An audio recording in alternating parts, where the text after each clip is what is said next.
Hello guys, welcome to MST academy. நம்ம இன்னைக்கு இந்த வீடியோவில் என்ன பார்க்க போறோம் அப்படின்னு பார்த்தீங்கன்னா, simple interest, compound interest sums தான் பார்க்க போறோம். அதாவது தனி வட்டி அண்ட் கூட்டு வட்டி கணக்குகள் தான் வந்து பார்க்க போறோம். ஸோ இப்போ ஃபர்ஸ்ட் சம் பார்க்கலாம். ரூபாய் 25,000க்கு 8% வட்டி வீதம் 3 ஆண்டுகளுக்கு தனி வட்டி காண்க அப்படின்னு கேட்டிருக்காங்க. ஸோ அதாவது இது வந்து பாத்தீங்க அப்படின்னா நம்ம வந்து தனி வட்டி கூட்டு வட்டிக்கு ஃபார்முலாவும் யூஸ் பண்ணலாம், பேசிக்கா நம்மளாவும் பண்ணலாம். ஸோ இப்போ ஃபர்ஸ்ட் நம்மளா பண்றதா இருந்தா எப்படி பண்ணுவோம் அப்படின்னு பாத்தீங்கன்னா, 25,000 தான் அசல் கொடுத்திருக்காங்க. ஓகேவா? அசல் எவ்வளவு கொடுத்திருக்காங்க? 25,000 கொடுத்திருக்காங்க. வட்டி வீதம் பாத்தீங்கன்னா 8% கொடுத்திருக்காங்க. 3 ஆண்டுகள் கொடுத்துட்டாங்க. சோ இப்ப முதல் ஆண்டுக்கு கண்டுபிடிக்கிறோம். சோ 25,000 இன்ட்டு 8% வட்டி வீதமா. சோ அசல் வந்து 25,000, அதுக்கு 8% வந்து கண்டுபிடிச்சோம் அப்படின்னா வட்டி எவ்வளவு கிடைக்கும்? 8 40க்கு 0, மிச்சம் 4, 8 16, சோ 20. ஓகேவா? சோ அப்ப வந்து பாத்தீங்கன்னா 2,000. ஓகேவா? சோ தனி வட்டியை பொறுத்த வரைக்கும் ஒவ்வொரு ஆண்டும் மாறவே மாறாது. ஓகேவா? அதாவது தனி வட்டி அப்படின்றது வந்து ஒரு அசலுக்கு ஒரு வருஷத்துக்கு எவ்வளவு வட்டி கிடைக்குதோ அடுத்த வருஷத்துக்கும் அதே அசலுக்கு பாத்தீங்கன்னா அதே வட்டி தான் கிடைக்கும். ஓகேவா? வட்டி வந்து மாறவே மாறாது. தனி வட்டியில வந்து வட்டி மாறவே மாறாது. சோ அப்ப பாத்தீங்கன்னா முதல் ஆண்டுக்கு 2,000 கிடைச்சிச்சு அப்படின்னா 3 ஆண்டுகளுக்கு தனி வட்டி எவ்வளவு கிடைக்கும்? இப்ப 6,000 கிடைக்குமா? சோ அப்ப 6,000 அப்படின்றதுதான் பாத்தீங்கன்னா ஆன்சர். இது வந்து ஒரு மெத்தட். இது வந்து நம்ம நார்மலா பேசிக்கா போடுறது. அதாவது என்னன்னா ஒரு வருஷத்துக்கு 25,000 அசலுக்கு 8% வட்டி வீதம்னு பாத்தீங்கன்னா ஒரு வருஷத்துக்கு எவ்வளவு வட்டி மட்டும் கிடைக்குது? சோ 25,000க்கு 8% அப்படின்றது வந்து 2,000 வரும். சோ அப்ப 3 வருஷத்துக்கு தனி வட்டி எவ்வளவு வருது? அப்ப 3 வருஷத்துக்கு எவ்வளவு வட்டி கிடைக்கும்? 6,000 ரூபாய் வட்டி கிடைக்கும் அப்படின்னு சொல்றோம். இது பேசிக்கா நம்மளா போடுறது. இதுவே ஃபார்முலா யூஸ் பண்ணி பண்ணோம். எப்படி பண்ணுவோம்னு பாத்தீங்கன்னா, சோ ஃபார்முலா யூஸ் பண்ணி பண்றதுல தனி வட்டி வந்து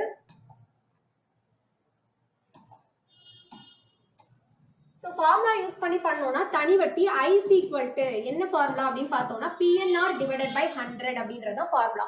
அதாவது இதுல Pன்றது என்னன்னா அசல்னு சொல்லுவோம், என்னன்னா நம்பர் ஆஃப் இயர்ஸ்னா என்னது? ஆண்டுகள். Rன்றது என்னன்னா ரேட் ஆஃப் இன்ட்ரெஸ்ட்னா என்ன அப்படின்னு பாத்தீங்கன்னா வட்டி வீதம் அப்படின்னு சொல்லுவோம். ஓகேவா? Iன்றதுதான் நமக்கு தனி வட்டி. ஓகேவா? சோ இப்ப இதுல பார்த்தோம்னா Pன்றது நமக்கு என்ன கொடுத்திருக்காங்க? 25,000 அசல். ஓகேவா? அசல் எவ்வளவு கொடுத்திருக்காங்க? P 25,000 கொடுத்துட்டாங்க. சோ 25,000 போட்டாச்சு. அதுக்கப்புறம் பாத்தீங்கன்னா நம்பர் ஆஃப் இயர்ஸ் 3 ஆண்டுகள் கொடுத்திருக்காங்க. ரேட் ஆஃப் இன்ட்ரெஸ்ட் வட்டி வீதம் பாத்தீங்கன்னா 8% கொடுத்திருக்காங்க. So divided by 100. சோ இப்போ உங்களுக்கு என்ன வருதுன்னா 2 0க்கு 2 0 கேன்சல் ஆயிடும். 2 0க்கு 2 0 கேன்சல் ஆயிடும். சோ அதுக்கப்புறம் இது வந்து நம்ம என்ன பண்றோம்? சோ 3 24. சோ 25 24, இதுக்கு 0, மிச்சம் 2.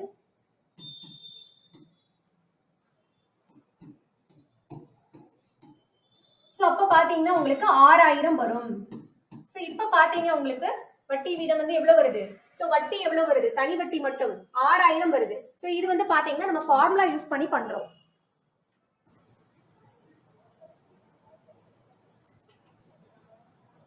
சோ இப்ப அடுத்த சம் பார்க்கலாம்.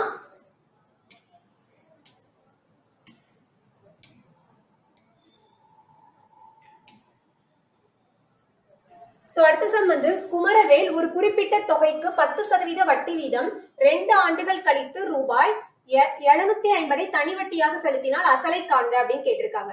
அதாவது என்ன சொல்றாங்கன்னா, குமரவேல் ஒரு குறிப்பிட்ட தொகைக்கு 10% வட்டி வீதம். நமக்கு வந்து என்னன்னா அசல் வந்து கொடுக்கவே இல்லை இந்த இடத்துல. ஓகேவா? சோ ஒரு குறிப்பிட்ட தொகை அப்படின்னு கொடுத்துட்டாங்க. சோ வட்டி வீதம் R வந்து எவ்வளவு கொடுத்திருக்காங்க? 10% கொடுத்திருக்காங்க. ஆண்டுகள் பாத்தீங்கன்னா 2. ஓகேவா? N வந்து 2 கொடுத்திருக்காங்க. சோ அதுக்கப்புறம் வட்டி மட்டும் எவ்வளவு கிடைச்சிருக்கு? 750 கிடைச்சிருக்கு. நம்ம ஃபார்முலா அப்ளை பண்ணோம்னா நமக்கு வந்து தனி வட்டியோட ஃபார்முலா என்னது? I = PNR divided by 100. அப்ப மொத்தம் நமக்கு என்னென்ன தெரியணும்?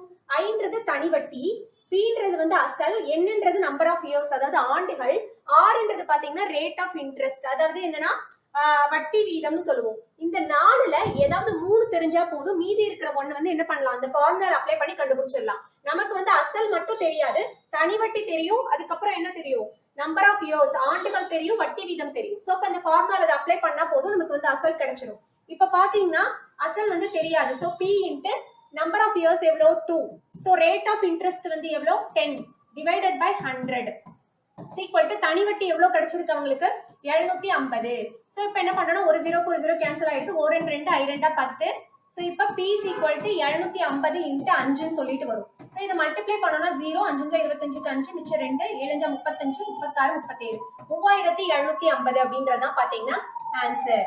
ஸோ இப்போ நம்ம வந்து என்ன பண்ணிருக்கோம், இது தனி வட்டின்னு தான் கொடுத்துருக்காங்க. ஸோ அப்போ அசல் மட்டும் நமக்கு தெரியாது, அது கண்டுபிடிக்கணும். ஸோ ஃபார்முலால வந்து நம்ம அப்ளை பண்ணோம் அப்படின்னு பாத்தீங்கன்னா நமக்கு என்ன பண்ணலாம், ஆட்டோமேட்டிக்காவே நம்ம வந்து அசல் வந்து பி கண்டுபிடிச்சிடலாம்.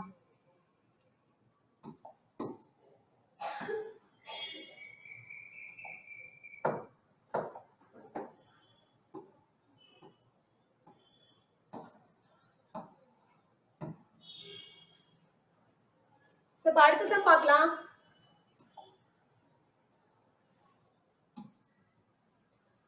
ஸோ எத்தனை ஆண்டுகளில் ரூபாய் 5600 ஆண்டுக்கு 6% தனிவட்டி வீதத்தில் ரூபாய் 6720 மாறும் அப்படின்னு கேட்கிறாங்க. அதாவது என்ன கொடுக்குறாங்கன்னா, ஆண்டு வந்து நமக்கு தெரியாது, அதாவது ஆண்டு எண் வந்து கண்டுபிடிக்க சொல்லியிருக்காங்க.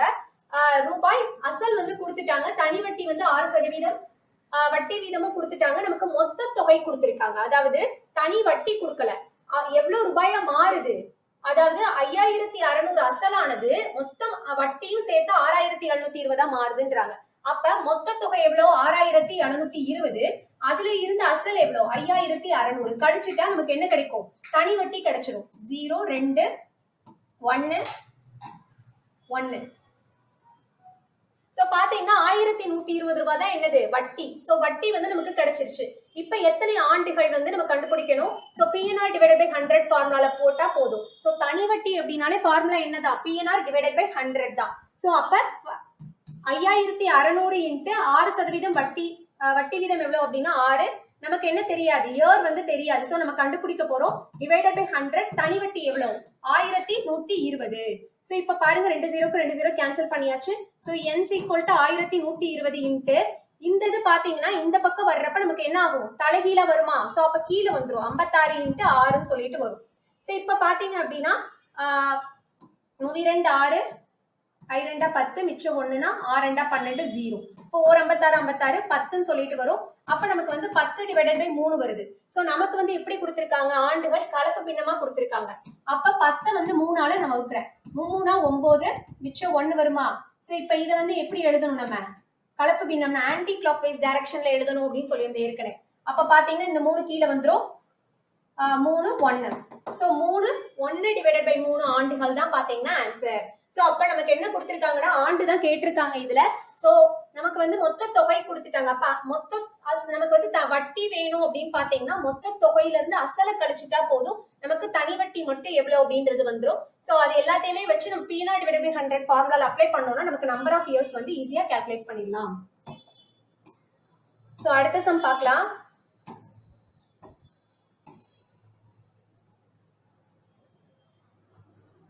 இது பாத்தீங்கன்னா சதீஷ்குமார் என்பவர் ஒரு கடன் வழங்கும் நபரிடம் இருந்து ரூபாய் 52,000 ஒரு குறிப்பிட்ட தனிவட்டி வீதத்தில் கடனாக பெற்றார். 4 ஆண்டுகள் கழித்து சதீஷ்குமார் ரூபாய் 79,040 மொத்த தொகையாக செலுத்தினார் எனில் வட்டி வீதத்தை காண்க அப்படின்னு கேட்டிருக்காங்க. சோ அதாவது என்னன்னா நமக்கு வந்து இந்த PNR டிவைடட் பை 100 பொறுத்த வரைக்கும் இதுதான் வந்து நம்ம தனி வட்டி அப்படின்னு பார்த்தோமா, தனி வட்டியோட ஃபார்முலா அப்படின்னு சொல்லிட்டு. அப்ப முதல் நம்ம இதுக்கு முன்னாடி இருந்த சம்ல என்ன கேட்டிருந்தாங்க, நமக்கு நம்பர் ஆஃப் இயர்ஸ் கேட்டிருந்தாங்க. இந்த இதுல பாத்தீங்கன்னா வட்டி வீதம் கேட்டிருக்காங்க. ஓகேவா. ஆனா நமக்கு என்னெல்லாம் கொடுத்துட்டாங்க, P கொடுத்துட்டாங்க, நம்பர் ஆஃப் இயர்ஸ் கொடுத்துட்டாங்க. தனி வட்டிக்கு பதிலா என்ன கொடுத்திருக்காங்கன்னா மொத்த தொகை கொடுத்திருக்காங்க. சோ அப்ப மொத்த தொகை அப்படின்னா மொத்த தொகையில இருந்து அவங்க கொடுத்திருக்க அசலை கழிச்சிட்டோம் அப்படின்னா நமக்கு தனி வட்டி கிடைச்சிடும்.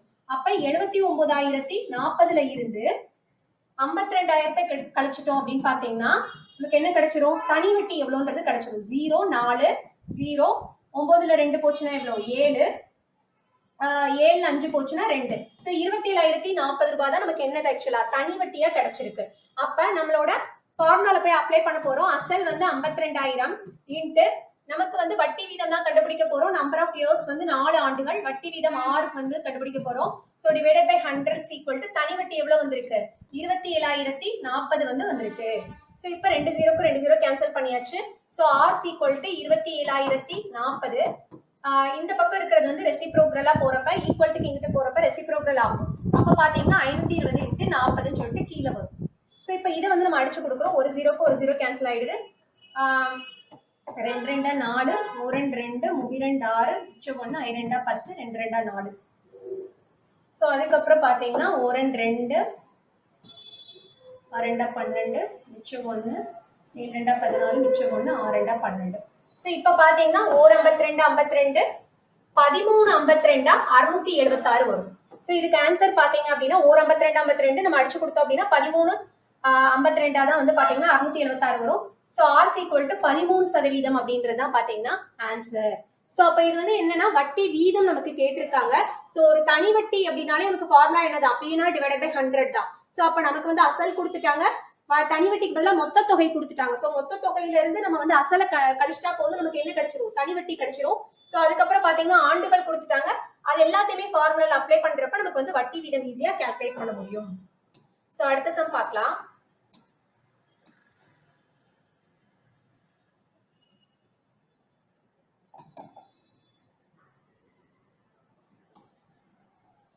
இந்த சம் பாருங்க. அசல் ரூபாய் 46,000 ஒரு ஆண்டு 9 மாத காலத்திற்கு பிறகு தனி வட்டி மூலம் மொத்த தொகையாக ரூபாய் 52,440 உயர்ந்தது எனில் வட்டி வீதத்தை காண்க அப்படின்னு கேட்டிருக்காங்க. அதாவது நமக்கு என்ன கொடுத்துட்டாங்கன்னா அசல் எவ்வளவு கொடுத்துட்டாங்க, 46,000 கொடுத்திருக்காங்க. ஆனா ஆண்டு எப்படி கொடுத்திருக்காங்கன்னு பாத்தீங்கன்னா ஒரு ஆண்டு 9 மாத காலம் அப்படின்ற மாதிரி கொடுத்திருக்காங்க. சரியா? சோ ஆனா நமக்கு வந்து எப்படி கொடுத்திருக்கணும், நம்ம ஆண்டா தானே நம்ம எடுத்துக்குவோம். சோ இப்ப வந்து ஆண்டும் கொடுத்திருக்காங்க, மாதமும் கொடுத்திருக்காங்க. அப்ப நம்ம என்ன பண்ணலாம்னா இந்த ஆண்டை மொத்தமா மாதத்துக்கு கன்வெர்ட் பண்ணிடலாம். சரியா? அப்போ ஒரு ஆண்டுக்கு எத்தனை மாதங்கள் இருக்கு, 12 மாதங்களா? சோ ஒரு ஆண்டுக்கு 12 மாதங்கள் பிளஸ் 9 மாதம் வேற இருக்கு. சோ அது எல்லாத்தையுமே சேர்த்தீங்கன்னா மொத்தம் 18 மாதம் வரும். மொத்தம் 21 மாதங்கள் வருது, 21. சோ 12 பிளஸ் 9 21 மாதங்கள் வருதா? சோ 21 மாதங்கள் வந்து மொத்தம் இருக்கு. ஆனா நம்ம வந்து ஃபார்முலால வந்து என்ன கொடுப்போம், is equal to PNR divided by 100 தானே ஃபார்முலா. சோ ஃபார்முலால என்னன்றது நம்பர் ஆஃப் இயர்ஸ். அந்த நம்பர் ஆஃப் இயர்ஸ் எப்படி இருக்கணும் அப்படின்னு பாத்தீங்கன்னா ஆண்டுகளா தான் இருக்கணும். ஓகேவா?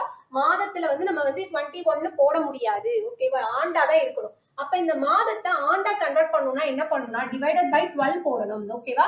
ஏன்னா ஒரு வருஷத்துக்கு எத்தனை மாதம், 12 மாதங்களா? ஒரு ஆண்டுக்கு 12 மாதங்கள்ன்றனால அந்த மாதத்தை ஆண்டா கன்வெர்ட் பண்றப்ப 21 டிவைடட் பை 12 போட்டுக்கலாம். சோ அப்ப என்னன்றது இந்த இடத்துல என்ன அப்படின்னு பாத்தீங்கன்னா 21 டிவைடட் பை 12.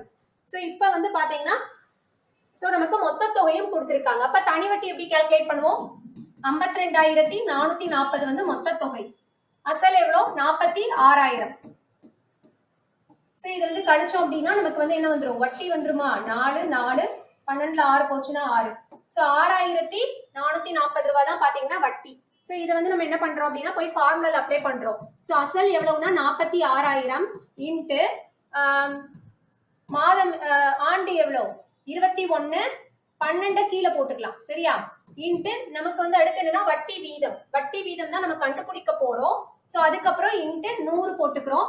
நம்மளோட தனி வட்டி எவ்வளவு வருது, 6,440 ரூபாய் வருது. சோ இப்ப இதை அடிச்சு கொடுக்குறோம். 2 0க்கு 2 0 கேன்சல் ஆயிடுச்சு. அதுக்கப்புறம் 6 2 12 2 2 4 3 2 6 0. சோ அதுக்கப்புறம் பார்த்தோம்னா 3 2 6 ஓரன் 2 ஓரன் 2 மிச்சம் 1 வரும். 5 2 10 1 3 3 7 3 21. சோ இப்ப 6 இந்த பக்கம் வச்சுட்டு நமக்கு வந்து வட்டி இவ்வளவு வந்திருக்கு 6,440. சோ இது வந்து இந்த பக்கம் போறப்ப என்ன ஆகும், ரெசிப்ரோகல் ஆகுமா? சோ அப்ப 115 இன்ட்டு 7 அப்படின்னு சொல்லி வரும். சோ இதை வந்து நம்ம இன்னும் சிம்பிளிஃபை பண்ணணும். ஒரேல 7 9 63. சோ மிச்சம் 1 7 2 14 0.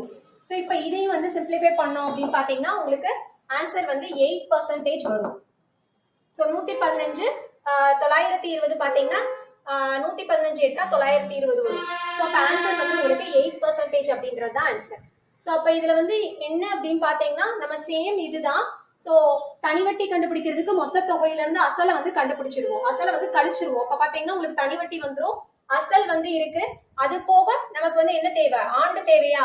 சோ அப்ப ஆண்டை வந்து நம்ம ஒரு ஆண்டு 9 மாதம்னு கொடுத்திருக்காங்களா, இது எப்படி எழுதலாம்னா மொத்தமா மாதத்துக்கு கன்வெர்ட் பண்ணிக்கணும். சோ ஒரு ஆண்டுக்கு எத்தனை மாதங்கள், 12 மாதம். சோ 12 பிளஸ் இந்த 9 அப்படின்னு எடுத்துட்டோம்னா மொத்தம் 21 மாதம் வரும். சோ அந்த 21 மாதத்தை ஆண்டா வந்து நமக்கு வந்து ஃபார்முலா அப்ளை பண்றப்ப ஆண்டா தான் அப்ளை பண்ணணும். அதனால டிவைடட் பை 12 போட்டுட்டு நம்ம ஃபார்முலா அப்ளை பண்ணிக்கலாம். சோ அப்ளை பண்ணோம் அப்படின்னு பாத்தீங்கன்னா நம்ம வட்டி வீதம் ஆர் வந்து ஈஸியா வந்து கண்டுபிடிக்க முடியும். சோ இதுக்கு ஆன்சர் பாத்தீங்கன்னா 8% வரும்.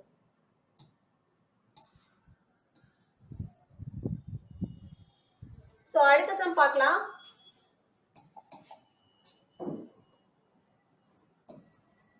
சோ ஒரு அசல் ஆண்டுக்கு 10% வட்டி வீதத்தில் 5 ஆண்டுகளில் ரூபாய் 10,050 ஆக உயர்ந்தது எனில் அசலை காண்க அப்படின்னு கேட்டிருக்காங்க. அதாவது ஒரு அசல் வந்து தெரியாது, நம்ம அதை கண்டுபிடிக்க போறோம். 10% வட்டி வீதம் ஆர் கொடுத்துட்டாங்க. 5 ஆண்டுகள்ல வந்து பாத்தீங்கன்னா எவ்வளவு மொத்த தொகை கொடுத்திருக்காங்க. சரியா? 10,050 மொத்த தொகை கொடுத்துட்டாங்க. இதுல இருந்து நம்ம அசல் கண்டுபிடிக்க போறோம். நமக்கு ஃபார்முலா என்னது? பி. பி தான் நமக்கு தெரியாது, நம்ம அப்படியே வச்சுக்கிறோம். என்ன வந்து என்ன கொடுத்திருக்காங்க? 5 ஆண்டுகள் கொடுத்திருக்காங்க. ஆர் வட்டி வீதம் வந்து 10 கொடுத்திருக்காங்க. சரியா? டிவைடட் பை 100 போடுறோம். பிளஸ் இன்னொன்னு என்ன அப்படின்னு பாத்தீங்கன்னா, இது வந்து தனி வட்டிக்கானது. ஓகேவா? சோ தனி வட்டிக்கானது பிளஸ் அசல். தனி வட்டி பிளஸ் அசல் ரெண்டையும் சேர்த்து நமக்கு மொத்த தொகை எவ்வளவுன்னு கொடுத்திருக்காங்க? 10,050 கொடுத்துட்டாங்க. சரியா? அசல் தான் வந்து நம்ம கண்டுபிடிக்க போறோம். ஓகேவா? சோ அதனால பி அப்படியே வச்சுக்கணும். ஓகேவா? நமக்கு தனி வட்டியும் தெரியாது, ஆனா அதுக்கு பதிலா மொத்தமா வந்து என்ன கொடுத்துட்டாங்க? மொத்தம் கொடுத்திருக்காங்க. அப்ப நம்மளோட அசல் பிளஸ் வட்டி ரெண்டையும் சேர்த்து தானே நமக்கு மொத்த தொகை வரும். அதுதான் நம்ம இப்படி எழுதியிருக்கோம். ஓகேவா? சோ இப்ப வந்து பாத்தீங்கன்னா ஒரு 0க்கு ஒரு 0 கேன்சல் பண்ணிடுறோம். 4 5 5 2 10. சோ இப்ப வந்து இது இங்கிட்டு மல்டிப்ளை பண்ணும்போது 2p வரும். 2p plus p 3p. 3p divided by 2 is equal to 10,050 அப்படின்னு சொல்லிட்டு வரும். அப்ப வந்து p is equal to 10,050 into இது வந்து ஈக்குவல்ட்டுக்கு இங்கிட்டு போகும்போது ரெசிப்ரோக்கலா எழுதலாம். சோ 1 3 3 9 மிச்சம் 1 3 9 மிச்சம் 1 5 15 0. அப்ப இதை வந்து மல்டிப்ளை பண்ணுங்க. 0 2 10க்கு 0 மிச்சம் 1 32 6 1 7 32 6 6,700 தான் வந்து ஆன்சர். சோ அப்ப இந்த சம்ல என்ன பண்ணிருக்கோம்னு பாத்தீங்கன்னா, நமக்கு மொத்த தொகை கொடுத்துட்டாங்க, அசல் தான் கேட்டிருக்காங்க, தனி வட்டியும் கொடுக்கல. அப்ப என்ன பண்ணோம் அப்படின்னா, மொத்த தொகைன்றது என்னது? அசல் பிளஸ் தனி வட்டி ரெண்டும் சேர்த்ததானே. அசல் வந்து பீன்னு வச்சுக்கிறோம். தனி வட்டிக்கு வந்து நமக்கு என்னெல்லாம் கொடுத்துருக்கான்? பி மட்டும் நம்ம கண்டுபிடிக்கணும். அது போக number of years, rate of interest, வட்டி வீதமும் இயர்ஸும் கொடுத்துட்டாங்க, ஆண்டுகளும் கொடுத்துட்டாங்க. சோ அதெல்லாம் அப்ளை பண்றப்ப நமக்கு வந்து அசல் வந்து ஈஸியா வந்து கிடைச்சிடும். 6,700 அப்படின்றது ஆன்சர்.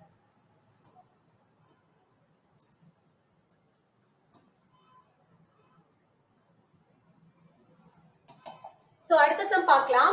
தனி வட்டியில் ஒரு அசல் 10 ஆண்டுகளில் 2 மடங்கானால் அந்த அசல் மும்மடங்காக மாறுவதற்கு அல்லது உயர்வதற்கு எத்தனை ஆண்டுகள் ஆகும் அப்படின்னு கேக்குறாங்க. அதாவது தனி வட்டியில ஒரு அசல் வந்து 10 ஆண்டுகள்ல 2 மடங்கு ஆனால் அப்ப நமக்கு வந்து என்ன ஆகுது அப்படின்னு பாத்தீங்கன்னா, ஒரு அசல், அந்த அசல் எவ்வளவுனே தெரியாது, நம்ம 100 ரூபான்னு எடுத்துக்குவோம். ஓகேவா? சோ இப்ப அசல் 100 ரூபான்னு எடுத்துட்டோம்னா அது வந்து 10 ஆண்டுகள்ல, ஓகேவா, நம்பர் ஆஃப் இயர்ஸ் எவ்வளவு? 10 ஆண்டுகள்ல வந்து எவ்வளவா மாறுது?